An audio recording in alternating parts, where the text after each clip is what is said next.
په ټاکور کې یو اصلاحي کمیټي جوړه شوې ده. په دغه علاقه کې د خلکو مسلې په خپل علاقه کې په پرامن طریقې سره حل کوي. دغه شان اصلاحي تنظیمونه د علاقې په ترقۍ کې ډیر زیات اهم کردار لري.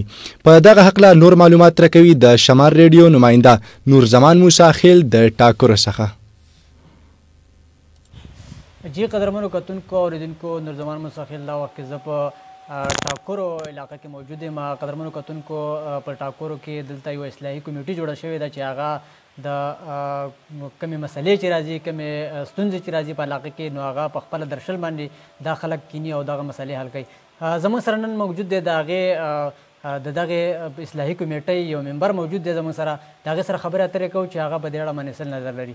جی فضلالحق صاحب دا راته ووایه چې دلته چې کومه دا کمیټي تاسو جوړه کړې ده په دې کې تاسو باقاعده ممبر یې د دې څنګه ضرورت پیښ شو او څه کارونه نن هدا پورې کړي دي کې؟ بسم الله الرحمن الرحیم. ډېره شکریه ادا کوم ستاسو د شمال ریډیو ستاسو د کوششونو ستاسو د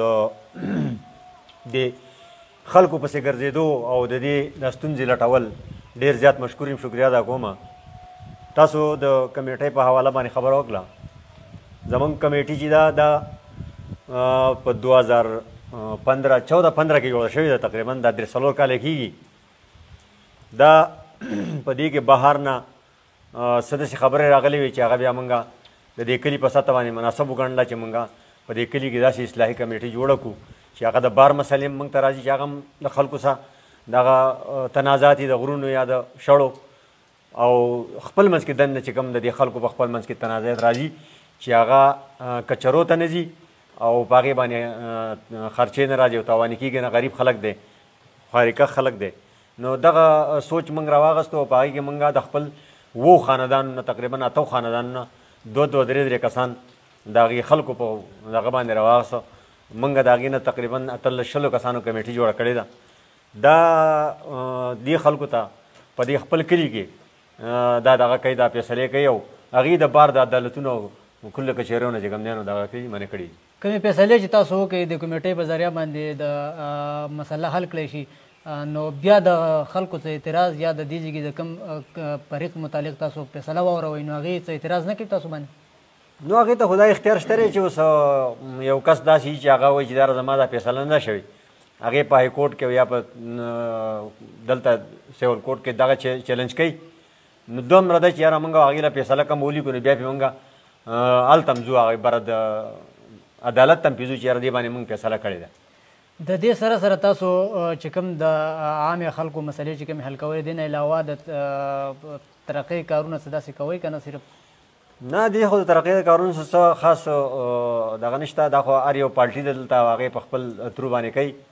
البته دا موجوده کومه وبا چې راغلې وه د کرونا په دې سلسله کې موږ د خلکو کې آګاهي مهم چلولو لپاره موږ په خپل کلي کې ګرځېدلي مي او هلته د ویلیج په دفتر کې موږ ناست یي. موږ خپل میټینګونه هم کړي دي، د خلکو سره هم کړي دي. په خلکو کې مهم آګاهي مهم دغه کړی دی، خلک هم په دې پوه کړی دی. بیا د کم د بار نه چې کم خلک راغلي دي هغو ته هم کراچۍ اسلام آباد پینډۍ نه هغې ته هم په دې کم علاقو باندې چې کومه لارو باندې راتګ وو هغې باندې مو ته پاټکونه لګولي وو. کم خلک چې به راتله زموږ خپل د دې لوکل د کلي خلک نو هغې موږ بیا کرتینه کړي وو دلته په دې سکولونو کې. بیا پکې داسې په دې خپلو کورونو کې موسه کړي دي خو چې دا بیماري موږ نه ده خوره کړې چې نور خلکو ته خوره شوي. د اندازې مطابق تاسو به څومره په دې کمیټۍ په ذریعه باندې مسلې د دې علاقې حل کړي؟ الحمدلله موږ چې کله دا کمیټۍ جوړه شوې ده نو زموږ زیاتې تاڼې او تحصیل هغه په دې 15-16 کاله کې په دې 15 کاله کې نه دی راغلي او څومره چې فیصلې دي هغه موږ ټولې په خپله کړي دي. او یاره نشم ویلی تقریبا ډېرې به شوي د 100 نه د 200 پورې ښې غټې فیصلې هم کړي دي پکې ډېر زیاتې شوي. ډېره مننه قدرمنو کتونکو تاسو د رور خبرې واورېدې. یقینا چې ډېر ګټورې خبرې وې تاسو به دا خوښې شوي. په هره علاقه کې نن د دې کمیټۍ د داسې ځوانان چې راپاسي او داسې کمیټیانې جوړېږي او د خپل کور په درشل باندې خپلې مسلې حل کړي نو ډېر زیات خوښ وي. د علاقې د امن و امان د ساتلو لپاره به یو ډېر ښه ګام وګرځي. جی